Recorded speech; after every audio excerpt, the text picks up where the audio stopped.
The room went silent the moment she said, "Sir, before you reject me, you should know who really owns your biggest problem."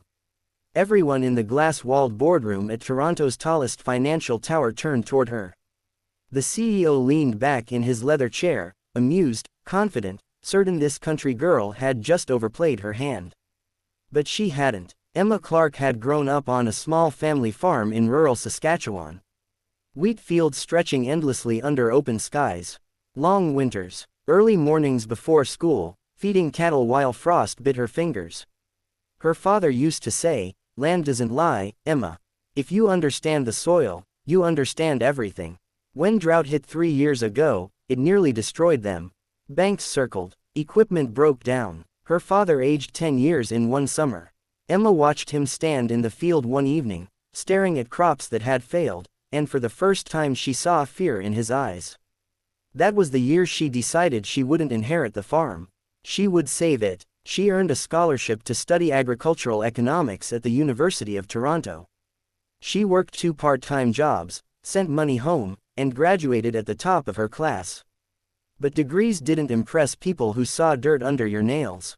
Now she was sitting across from Daniel Whitmore, CEO of Northstar Agritech, one of Canada's largest agricultural technology firms. His company claimed to revolutionize farming efficiency. Investors loved him. Media called him visionary. Farmers, not so much. The interview had started politely enough. Then came the smirk. "So Emma," Daniel said, glancing at her resume, "you grew up on a farm. That must have been quaint." A few executives chuckled softly. Emma felt the heat rise to her cheeks but kept her posture straight. "It was hard work," she replied calmly. "And it taught me things your market research hasn't." That got his attention. He folded his hands. "Oh, and what exactly would that be?" "You're losing rural Alberta and Saskatchewan," she said steadily. "Your soil sensor subscriptions are dropping 18% year over year in drought-prone regions." One executive blinked. "That data isn't public." "It doesn't need to be," Emma answered. "Farmers talk. My family talks. Your sensors don't account for microclimate variance on smaller family farms. They're built for industrial-scale operations. So small farmers pay for tech that doesn't actually help them." Daniel's smile faded slightly. "And when crops fail," she continued, "they blame themselves. But the data they're given is flawed." He leaned forward now. "If you think you can design something better." "I already did." The room went completely still. Emma pulled out her tablet and projected a model she'd built during her final year project. A low-cost adaptive soil monitoring system designed specifically for small and mid-sized Canadian farms. It factored in micro-variations in moisture levels and historical drought cycles across prairie provinces. It wasn't flashy. It was practical, affordable. "My father tested a prototype last season," she said quietly. "We cut irrigation costs by 22%. And our yield stabilized despite lower rainfall." One executive whispered, "That's not possible." "It is if you actually understand the land," Emma replied. Daniel's expression shifted from amusement to calculation. "So what are you saying?"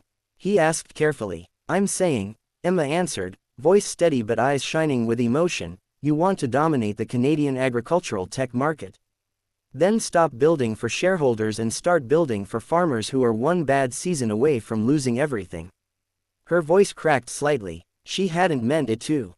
"My dad almost sold our farm because of tools that promised certainty and delivered confusion. Farmers don't need arrogance. They need partnership." The silence stretched long enough to feel heavy. For the first time, Daniel Whitmore looked uncertain.